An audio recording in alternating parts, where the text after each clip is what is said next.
11 регионов представили свои павильоны на улицах Дальнего Востока. Это традиционная активность форума, которая показывает инвестиционное, культурное и технологическое разнообразие федерального округа.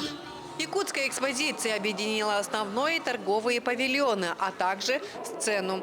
В оформлении выставочного пространства использованы традиционные национальные элементы, напоминающие ленские столбы, а интерьерные решения стали отражением климатических особенностей региона.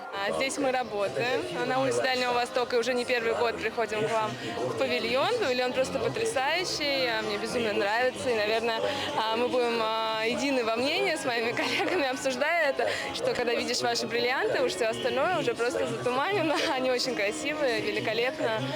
Спасибо, что каждый год воплощаете именно в таком формате все. Нам безумно нравится. Надеемся встретиться в следующем году и уже приобрести еще что-то в своей коллекции.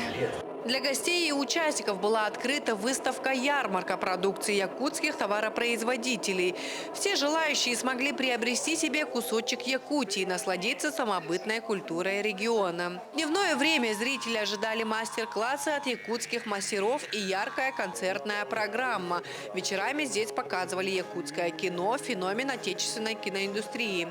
Лидия Гасанбалаева, Петр Васильев, Владивосток.